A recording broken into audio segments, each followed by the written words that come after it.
History happened everywhere. The verdict. This is our after-show podcast where we look back at the most recent episode, number 67, Religion in the Maldives during the High Middle Ages. So if you haven't listened to that, go back and check it out, or else you will find spoilers ahead. Maldives! Hello, my name is Pete Gollard and I'm here in the HHE studio with the corner shop to my shipwreck. It's Mr. Ryan Weir. Bonjour, ça va? Ah, you got the reference, excellent. I sure did. And of course we're joined, as ever, by the deliverer of disastrous decisions. It's the judge himself, Mr. Paul Dursley. I would have thought they would be English, because didn't Napoleon call the English a nation of shopkeepers? He certainly did. I'm sure Lavelle would have loved to have been called an Englishman. We'll leave that reaction to history. Now, Ryan, I've been on a balmy, beautiful Maldivian beach all week, and as a result, I've forgotten everything about the episode. So could you remind us, perhaps in about 60 seconds? When do you want me to do that? Now!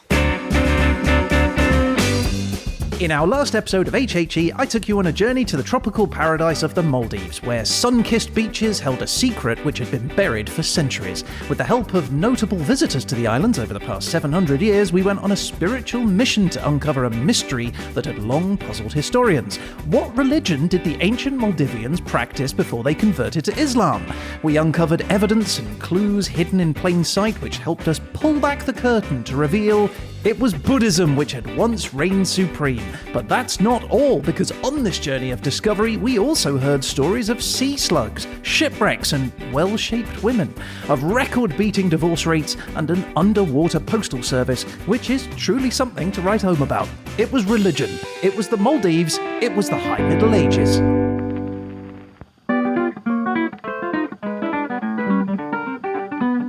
That was last week's episode done, summarised nicely. Nice one, son. Now we're over to young Dursley, who's gonna tell you what he thought of thee. He'll take you apart without any care. He's the lovely Paul Dursley.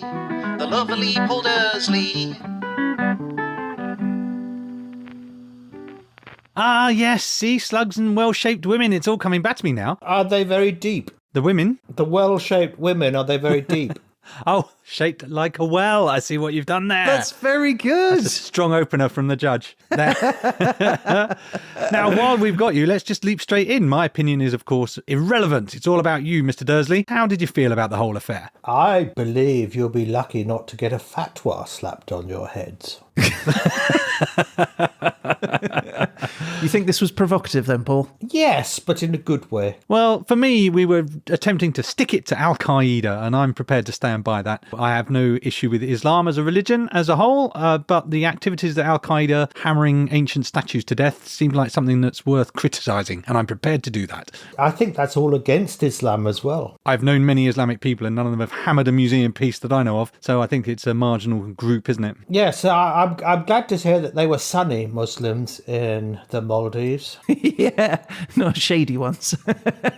They're of a sunny disposition, clearly. Now, I would like to kick off with a bit of nitpicking, Ryan. Oh, please do. Let's just open the doors to some nitpicking, shall we? That's my role. It's borderline philosophical nitpicking, though, because it made me laugh. I was happened to be looking at the flag because I wanted to see it. Yes. And you described it as a red flag with a green square in the middle. Well, a green rectangle, but yeah. Yes, but in fact it's described by Wikipedia as a green flag with a red border. Yeah.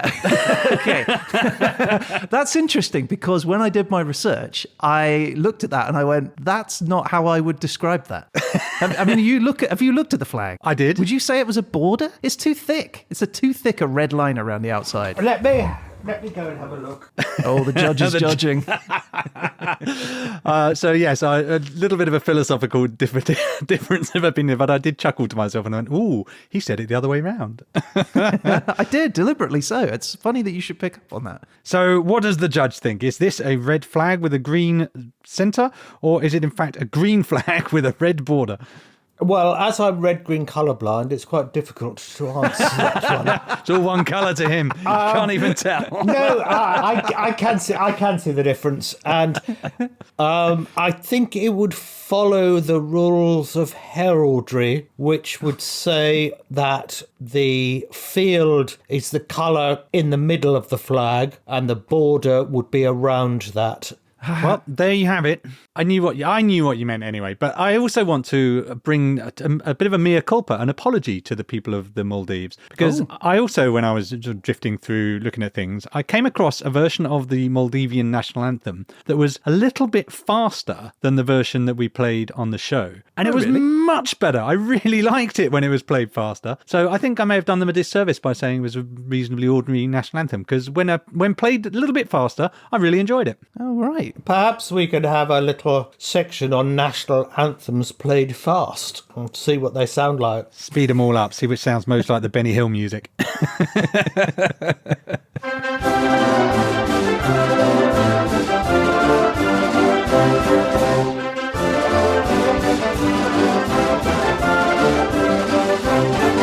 So if we're going to be pernickety, can I get ahead of something? Which I think may come up. Yeah. Go ahead. So it crossed my mind during this episode on religion that the judge, in his eternal wisdom, might point out that Buddhism isn't in fact a religion. Ooh. I think I already have. Yeah, because we had talked about this in previous episodes, I think in our Bhutan episode, where there is a question mark over whether or not Buddhism is a religion or a philosophy or indeed just a way of life. If you search world religions, you're going to find Buddhism listed in there, and Buddhism can be practiced as a religion, but it's not what the Buddha taught. The Buddha wasn't a god. You're not required to have more faith in the Buddha than you do in yourself. They say that his power lies in the teachings. Buddhism is a science of the mind, a way of exploring how we think, feel, and act that leads us to profound truths about who we are. So in that way, Buddhism is a philosophy of life. I challenge the word science, but I believe you are generally correct. But others argue that a religion is a philosophy that posits a path towards experiencing ultimate reality and the potential for personal transformation. Let me help you out here, Ryan, because you've claimed it's a religion, and I'm going to back you up. And I'm going to back you up with the incontrovertible fact that when I did an O-level, which is an exam that no longer exists, that's how long ago it was that I was at school, we did 5 world religions, not 4 world religions and a way of living to find your way to mindfulness. And that included Buddhism, which I think is an absolute score for you. I mean, if the O-level says it. The O-level says it. What thinks you, Dursley? As you know, I have no religion, but I generally think the Western or Abrahamic religions are very dogmatic, whereas the Eastern religions or philosophy systems are much more pragmatic. But the key question is, are you going to mark down Ryan as a result of this egregious mistake? Let's say it's in the balance. You sit on that, Ryan. We'll move on to something else after this.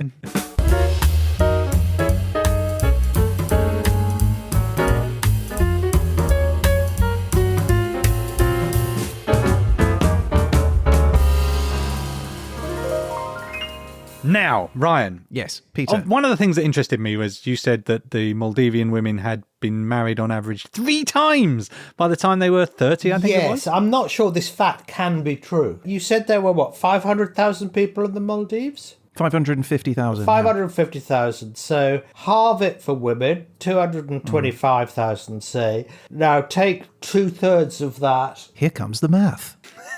So we're sort of looking at about 150,000 fertile females. Well-shaped, I'll have you know. Well-shaped fertile females. Is that a monthly subscription or something like this?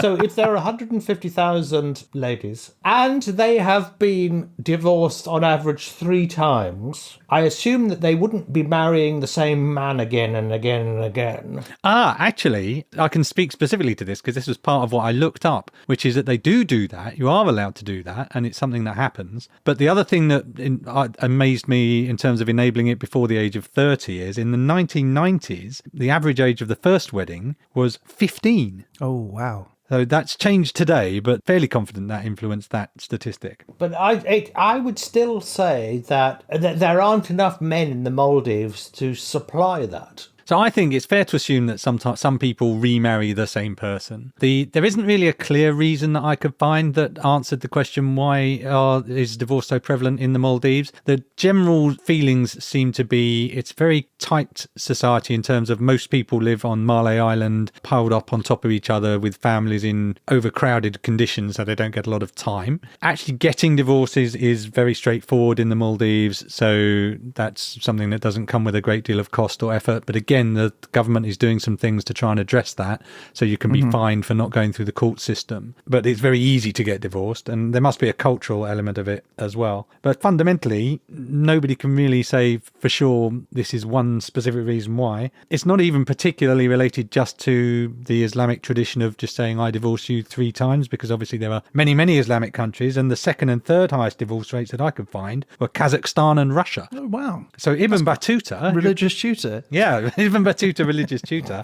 He wrote, it's easy to marry in these islands because of the smallness of dowries and the pleasures of society which the women offer. But this is the key point. He says, when the ships put in, the crew marry. When they intend to leave, they divorce their wives. So it's essentially almost an arrangement to enable you to have relations, and then you just park it when you're done. So that thing about saying I divorce you 3 times, right? The other things that I can think of like that is Beetlejuice, which you say 3 times and then he appears. And Candyman. Bloody Mary. Bloody Mary, yeah. It's magic 3, I guess, right? Yeah, 3's a sacred number, isn't it? But by and large, I think divorce is different to summoning the horrific ghost of a murdered woman and or man who was beaten to death by bees. Is it, though? Well, one can exist and one can't, so... Is it the bees?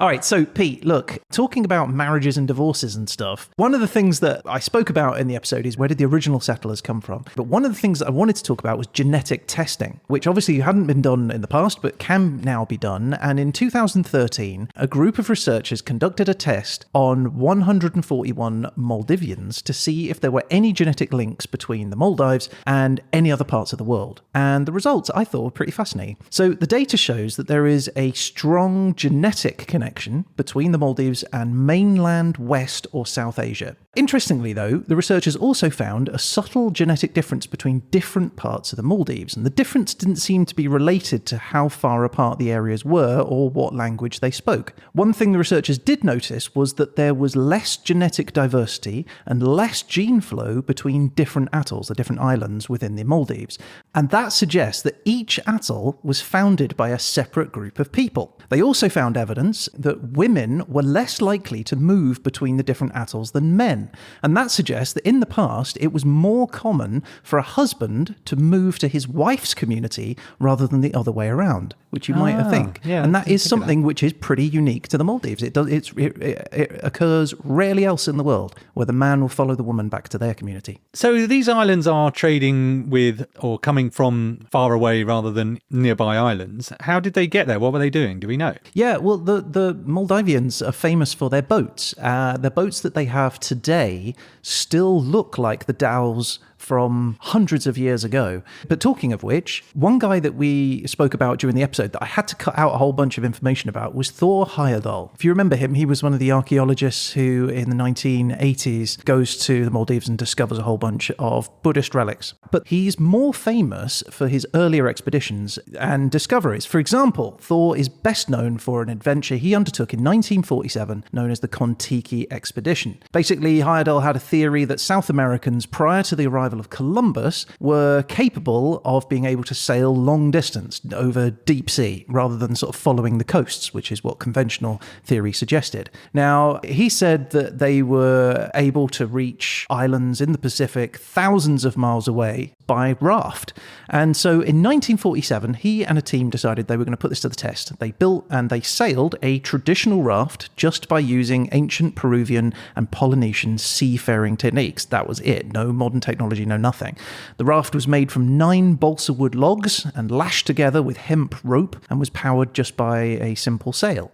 He named the boat Kon-Tiki after the 2 children of the Incan sun god, and he set sail and immediately found himself on a journey which was pretty much fraught with danger. There were huge storms which threatened to sort of sweep them off course. The boat itself started to threaten to sink them, and they even were attacked by a 20-foot tiger shark. Ouch. Which they had to fend off with a harpoon. Wow. They had food and water shortages. In fact, so much so that at one moment they had to resort to drinking seawater, which made them all delirious. You should never drink seawater. Even if you are thirsty, you should never drink it. They must have really needed it. But they persevered and they survived. And after 101 days at sea, 4,300 nautical miles, that's 8,000 kilometers, they finally reached their destination on the island of Raroa in French Polynesia. And Thor and his team established themselves as being the ones that had discovered that ancient cultures could and most likely did travel vast distances over deep sea. But he wasn't done there. In 1970, he and his crew built another reed boat, the Ra, using the same techniques and materials as the ancient Egyptians used, and they sailed it and it sank. So they built another one, the Ra 2, and they sailed that 4,000 nautical miles across the Atlantic from Morocco to the Caribbean in just 57 days.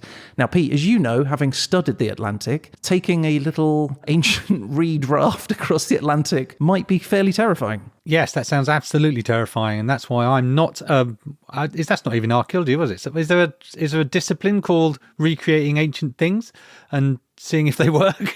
Well, reconstructive archaeology is a thing. Because I can remember that Ra 2. Sadly, not called Ra Ra. Yes. But I can remember that because it sort of looked like one of those, do you know those banana boat things that people go on package holidays and ride them? It looked like one of those. Wow. Side note, Thor was arrested in New York City because he had brought the Kon-Tiki to build on stage, and it caused so much noise that the police turned up and arrested him. Wow. It's like archaeology's Lenny Bruce. Deep cut reference there. The 7 vessels you can't build on stage. Way over my head.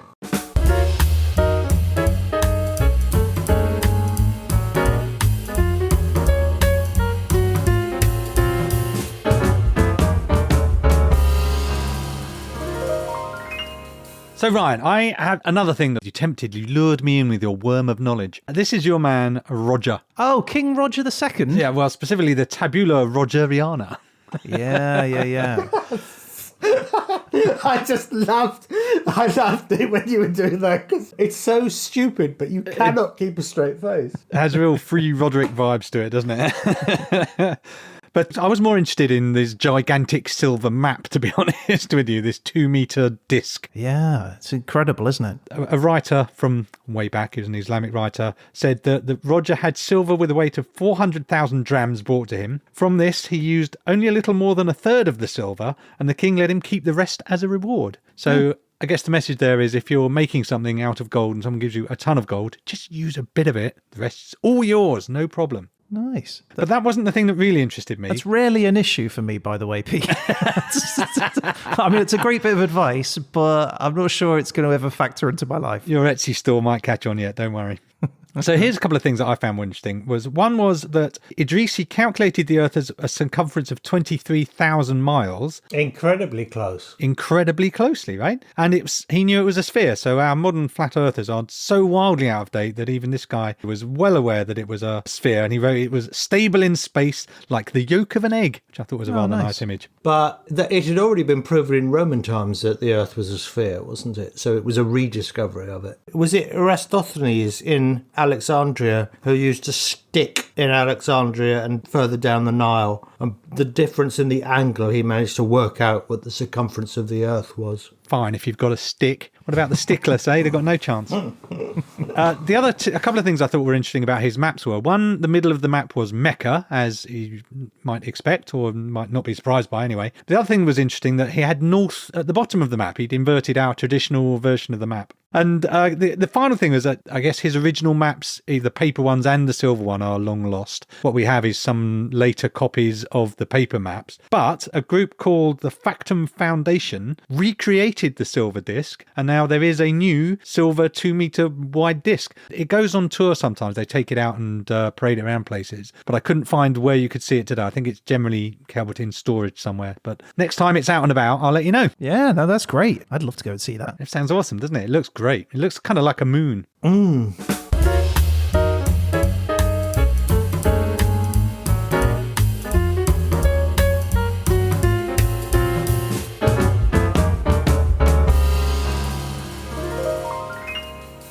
So I'd like to talk a bit more about one of our explorers, or rather, should I say adventurers is probably more appropriate, the Frenchman, Francois Pyrard of Laval. He wasn't on the croissant, was he? But he was near it. He was on the Corbin. So I ended my little story after him having been arrested by the Maldivian Sultan and then him escaping and getting back to France. And that was where I left the story. But the story continues. So after returning to France, Pyrard continues working as a sailor and as a navigator. And in 1612, he joins a trading mission to Brazil, where he spends a year there and he has some pretty fascinating experiences. What was the boat he was on? Was it the Brioche? For example, Pyrard writes about the customs and traditions of the Tupinamba people. Now, this is a tribe that he observes practicing cannibalism. And in one account, he describes how the Tupinamba capture their enemies in battle and bring them back to their villages. And once there, the captives are tied to stakes and left to die slowly over several days. After they die, the Tupinamba then remove their heads and limbs, roast them over a fire, saying that the Tupinamba would sing and dance around the roasting bodies, then they would eat the flesh, which was considered a delicacy, with the tastiest meat being reserved for the most honoured members of the tribe. And I guess that would be the buttocks. I guess so, probably. So then what did he do? Open a shop selling human condiments? Yeah, I was waiting for that. Interestingly, though, he says that the cannibalism wasn't due to hunger or necessity, but rather it was used as a form of ultimate humiliation, a way of degrading the enemy and demonstrating their own power and dominance over them. But again, it is worth stressing that Pyrard has been accused of exaggeration in his writings. But it is true. I did look it up. There were cannibalistic tribes in Brazil during the 17th century. So it is possible that he certainly did witness something along those lines.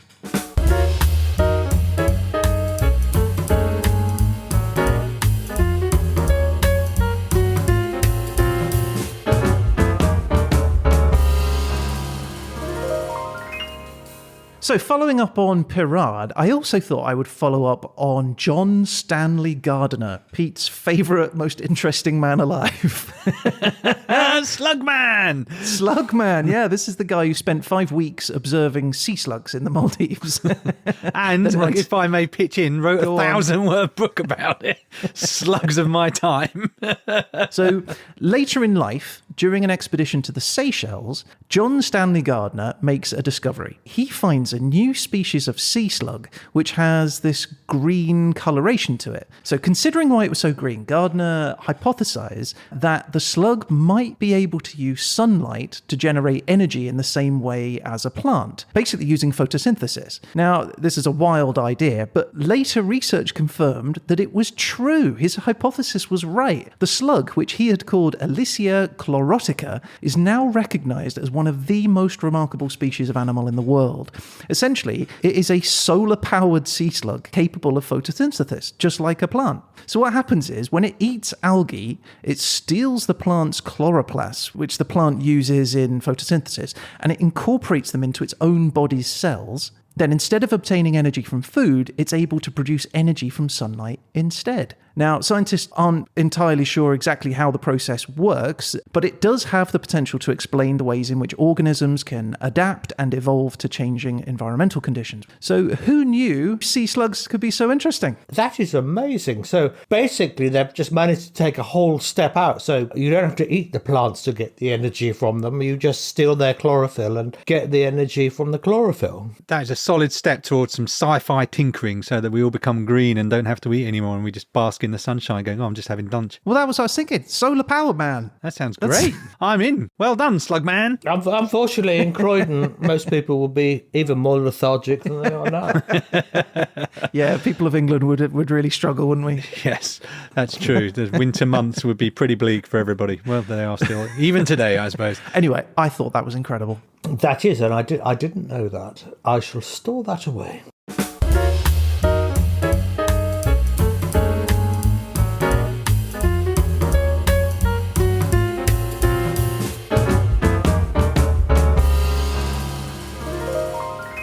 Well, Ryan, I thought it was an excellent episode, but I think there comes a point, Ryan, where we have to actually face the music. And it's now. We've come to the end of the line. It's time to step into the dock and prepare to face the people's judge. I'm ready. Judge Dursley, are you ready to give your verdict? Yes, I am. So will the defendant please rise? I have risen. Your Honour, as ever, we shall start proceedings by asking for your verdict on the factual content of the show. Well, you didn't really stick to your time period. You were sort of vicariously using the time period by working out what had actually happened there by what things were said later on. Is that a negative? Probably not. I think that's a good piece of work. So I will give you B+. Yay! It was fact-packed, I have to say, so I'm in full agreement with that. Now, next comes the entertainment value. Did you find yourself entertained, thrilled, spilled, enjoyed, laughing, crying? How did you feel? I'm afraid I can't score this quite so highly because the thought of Pete in a bikini was going around my head. It's the thought of his hairy legs in tights. That's what does me in. In the Maldives heat.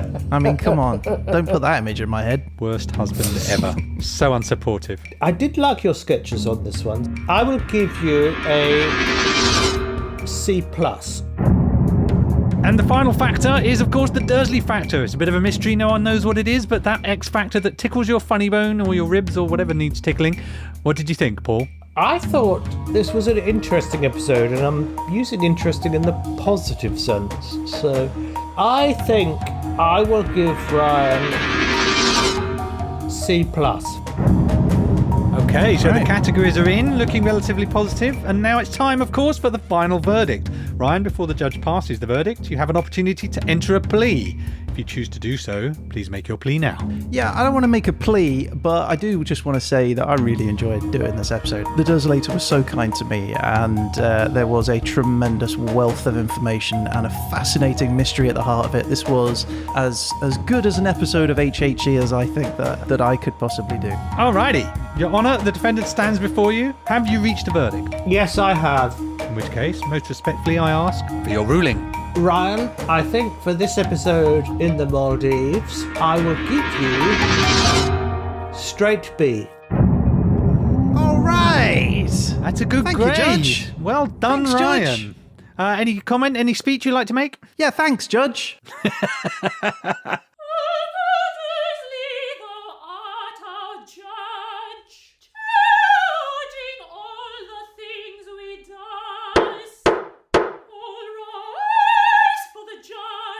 All right. Well, on that very positive note, that's our show for this week. If you would like to get in touch about any of the things we've talked about on the show or just to say hi, you can reach out to us on social media through our website at hhepodcast.com or email at peteandryan@hhepodcast.com. Yeah, we'd love to hear from you. And you never know, you might end up featured on a future show. One way to definitely feature on a future episode is to rate and review the show on Spotify and Apple Podcasts. Your recommendation really helps bring us out to a bigger audience, which we would love. Yeah, we sure would. Now, if you are on Mastodon, Facebook, Instagram, Twitter, or TikTok, you can find us at HHE Podcast. And if you subscribe to those, you're going to get an alert every time we post one of our little trivia, tidbits, news, photos, all that jazz. And of course, we'll be back again soon with the next episode, number 68, which is a pig in a poke in North Korea just the other day, which I can tell you is going to be an absolute top-class episode. Well, I'm looking forward to that one. You should do. But in the meantime, a huge thanks to the judge himself. Thank you, Paul. My pleasure. And that's it. I guess all that's left to say is... You've been listening to...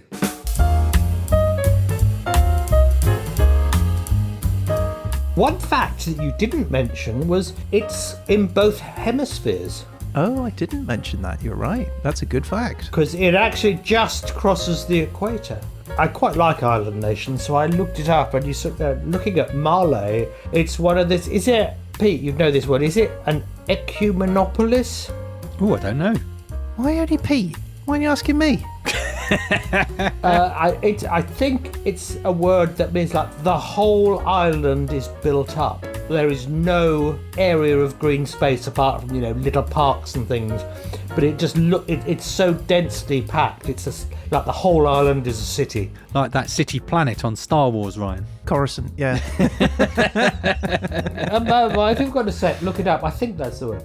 But sort of looking at it, but then you sort of see all of this, and then you notice the biggest open space in the whole of Male is the airport. Oh, yeah, that makes sense. And it looks like it's been built on reclaimed land as well, because it just sort of sticks out of the side of the main island. It looks absolutely amazing. It must be annoying, though, being in the Maldives when it's like north and south of the equator, because you've got like the plumbing must just be a nightmare. God. Some going some way, some going the other way. You're baiting him for a bad grade. I know you're trying to wind me up, but you're winding your grade down.